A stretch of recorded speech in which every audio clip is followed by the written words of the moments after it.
अस्सलाम वालेकुम dear students, मुझे उम्मीद है आप सब ठीक होंगे।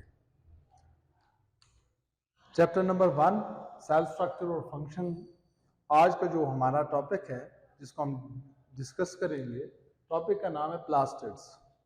देखिए मुझे ऑर्गेनेली है, मेम्ब्रेन बाउंड, वो भी डबल मेम्ब्रेन बाउंड ऑर्गेनेली है। चलिए देखते हैं इसमें क्या क्या चीजें, इनकी कौन कौन सी टाइप्स हैं। तो सबसे पहले अकरेंस की बात करेंगे।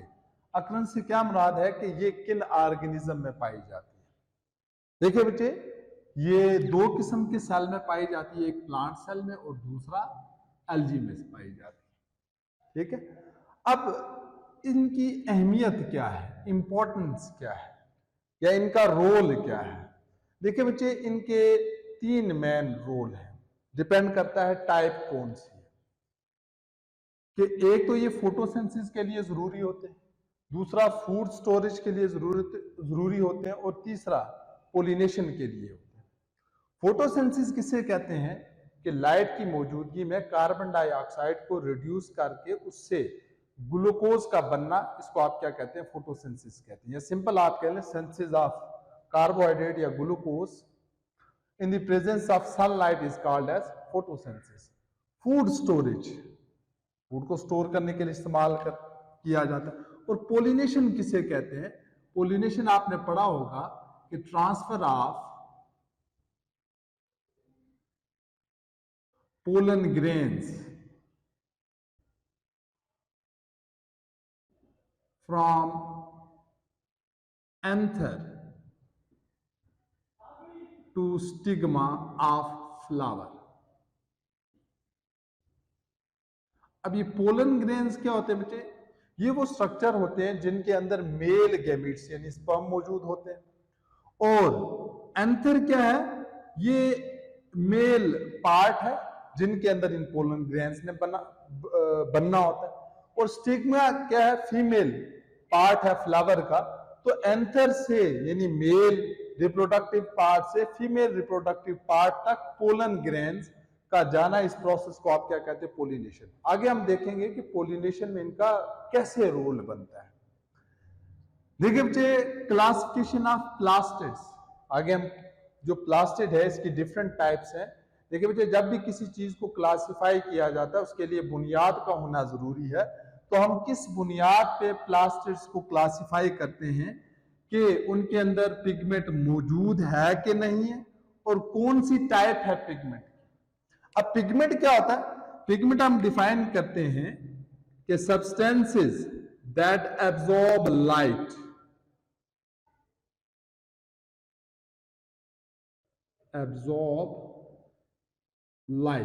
कि वो मॉलिक्यूल या वो सब्सटेंसेस जो लाइट को एब्जॉर्ब करते हैं उनको आप क्या कहते हैं, पिगमेंट्स कहते हैं। फिर दूसरी कि कौन सी स्टेज है डेवलपमेंट की। इन दो बुनियादों पे हमारे पास प्लास्टिड्स की 4 टाइप्स बन जाती हैं, प्रोप्लास्टिड्स, ल्यूकोप्लास्ट्स, क्रोमोप्लास्ट और क्लोरोप्लास्ट। ये 4 टाइप्स है हमारे पास प्लास्टिड्स। प्रोप्लास्टिड्स, प्रो का मतलब ही बिफोर होता है, मतलब ये वो वाले प्लास्टिड्स होते हैं जो यंग होते हैं, इमेच्योर होते हैं और डेवलप हो रहे होते हैं। चले, यहां पे वर्ड इमेच्योर इस्तेमाल हुआ है। इमेच्योर किस लिए वर्ड इस्तेमाल हुआ है, वो चीज या वो सेल जिसको अभी फंक्शन असाइन ना हुआ उसको आप इमेच्योर कहते हैं या अनडिफरेंशिएटेड कहते हैं। जिस सेल या जिन टिश्यूज को एक दफा फंक्शन असाइन हो जाए कि आपने ये काम करना है, ये काम एक्टिविटी परफॉर्म करनी है, तो उसको हम कहते हैं वो डिफरेंशिएटेड सेल है या डिफरेंशिएटेड टिश्यू है। तो देखिए बच्चे, एक दफा सेल या टिश्यू डिफरेंशिएट हो जाए तो वो दोबारा फिर कभी डिवाइड नहीं करता। हमेशा जो डिवाइड करने वाला सेल या टिश्यू होता है वो अनडिफरेंशिएटेड होता है या इमेच्योर होता है। तो ये वाले जो प्लास्टिड्स हैं ये यंग होते हैं, इमेच्योर हो रहे थे और डेवलप हो रहे होते हैं, अभी कंप्लीट डेवलपमेंट इनकी नहीं हुई। और सेल्फ रेप्लिकेटिंग, इससे क्या मुराद है। देखिए बच्चे, इनके पास अपना डीएनए होता है, अपना राइबोसोम होता है, इसीलिए ये अपनी रेप्लिकेशन यानी अपनी कॉपी खुद ही बना सकते हैं। इनको अपनी कॉपी बनाने के लिए सेल के मेन डीएनए के ऊपर डिपेंडेंट नहीं होना पड़ता। ठीक है बच्चे, इसीलिए हम इनको सेल्फ रेप्लिकेटिंग कहते हैं। अब देखिए बच्चे, ये डिवाइड होते हैं, फिर से डिवाइड होते हैं, किन टिश्यूज के अंदर? मेरिस्टेमेटिक टिश्यूज के अंदर। अब ये मेरिस्टेमेटिक टिश्यूज क्या है? दोज टिश्यूज दैट या अनडिफरेंशिएटेड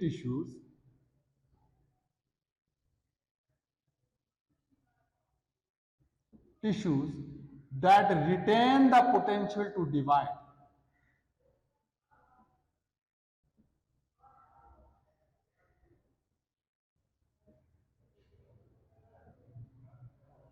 टू डिवाइड, इनको आप क्या कहते हैं बच्चे? मेरिस्टेमेटिक टिश्यूज होते हैं। ठीक है, तो ये इन्हीं के अंदर, क्योंकि इनमें डिवाइड होने की एबिलिटी है, इन्हीं के अंदर ये जो प्रोप्लास्टिड है ये डिवाइड होते हैं, और फिर यहां से ये डिफरेंट, इनसे आगे जो टिश्यूज बनेंगे उनके अंदर जो है ना वो डिस्ट्रीब्यूट होंगे। अब प्रोप्लास्टिड आगे किन में डिफरेंशिएट होता है? देखिए बच्चे, जो प्रोप्लास्टिड्स हैं ये आगे डिफरेंशिएट या डिवाइड होते हैं क्लोरोप्लास्ट में और ल्यूकोप्लास्ट में। क्लोरोप्लास्ट आगे डिवाइड होता है या डिफरेंशिएट होता है क्रोमोप्लास्ट में, और ल्यूकोप्लास्ट आगे डिवाइड होते हैं प्रोटीनोप्लास्ट में, इलायोप्लास्ट में और एमाइलोप्लास्ट में। देखिए बच्चे, यही बात हमने ये बात की है, depending upon the structure in which they are form, के जिस सेल या जिन टिश्यूज में ये मौजूद होंगे, और साथ में उन टिश्यूज या उन स्ट्रक्चर के अंदर जो प्रोटीन मौजूद है, और लाइट के एक्सपोजर की बुनियाद पे ये या तो क्लोरोप्लास्ट में चले जाएंगे या ल्यूकोप्लास्ट में डिफरेंशिएट हो जाएंगे। आगे क्लोरोप्लास्ट डिफरेंशिएट होगा क्रोमोप्लास्ट में, और ल्यूकोप्लास्ट डिफरेंशिएट होगा प्रोटीनो, इलायो या एमाइलोप्लास्ट। तो सबसे पहले हमारे पास ये आगे प्रोप्लास्ट। अच्छा, अब जो हमारे पास दूसरी टाइप है प्लास्टिड की, वो हमारे पास आगे ल्यूकोप्लास्ट। ल्यूको का मतलब है कलरलेस, और प्लास्ट वर्ड इस्तेमाल हुआ प्लास्टिड्स के लिए। देखिए बच्चे, इनके अंदर कोई भी पिगमेंट मौजूद नहीं होता। अब देखें, अगर आपने पहले देखी हो कि कौन सी बुनियाद पे हम क्लासिफाई करते हैं, on the basis of presence और एब्सेंस ऑफ पिगमेंट, तो इनके अंदर कोई भी पिगमेंट नहीं होता, इसीलिए हम इनको कहते हैं कलरलेस प्लास्टिड्स, ल्यूकोप्लास्ट। मौजूद कहां पे होते हैं बच्चे? ये रूट में मौजूद होते हैं, स्टेम में मौजूद होते हैं, और सीड्स में मौजूद होते हैं। काम इनका क्या है? फूड की स्टोरेज करना। अब इनको भी आगे क्लासिफाई किया गया है, किस बुनियाद पे? कि ये फूड के कौन से मॉलिक्यूल को स्टोर करते हैं। जैसे अगर प्रोटीन को स्टोर कर रहे हो तो उनको आप क्या कहेंगे? प्रोटीनोप्लास्ट कहेंगे। अगर स्टार्च को स्टोर कर रहे होंगे तो उनको आप क्या कहेंगे? अमाइलोप्लास्ट कहेंगे। अगर लिपिड्स को स्टोर करते हैं तो इनको आप क्या कहेंगे? इलायोप्लास्ट कहेंगे। ठीक है बच्चे, अब अगली तीसरी टाइप हमारे पास है क्रोमोप्लास्ट। क्रोम का मतलब ही कलर होता है, इनको कलरफुल प्लास्टिड्स भी कहते हैं। ये ग्रीन के अलावा बाकी जितने भी कलर है उनको बनाते भी हैं और साथ में स्टोर भी करते हैं। देखिए बच्चे, they synthesize and store pigments other than green. ठीक है, यानी प्लांट का जो कलर है ग्रीन के अलावा वो किस वजह से होता है बच्चे? वो क्रोमोप्लास्ट की वजह से होता है। कहां पे पाए जाते हैं? They are found in colourful parts of plant, जैसे फ्लावर की पेटल्स में। अब देखिए बच्चे, ये पेटल्स कलरफुल होती ही क्रोमोप्लास्ट की वजह से। अब इनका रोल क्या है? इनका रोल है बच्चे पोलिनेशन में, क्योंकि इंसेक्ट्स को शोख कलर पसंद है।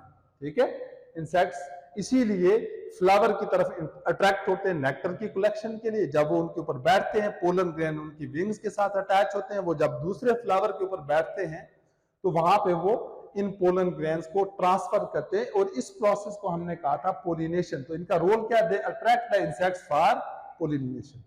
चौथी टाइप हमारे पास है क्लोरोप्लास्ट। देखिए बच्चे, ये ग्रीन जो पार्ट्स होते हैं प्लांट्स की, ये उनमें मौजूद होते हैं, और इनका काम है फोटोसिंथेसिस करवाना। तो आगे इंशाल्लाह नेक्स्ट लेक्चर में हम यही देखेंगे कि इन क्लोरोप्लास्ट का फंक्शन क्या है, इनका स्ट्रक्चर क्या है। इंशाल्लाह हम नेक्स्ट लेक्चर में देखेंगे। अपना ख्याल रखिएगा। अल्लाह हाफिज। आपको कोई भी अगर सवाल या दुश्वारी पेश आती हो तो आप कमेंट सेक्शन में जरूर हमसे पूछ लिया करें। अपना ख्याल रखें। अल्लाह हाफिज।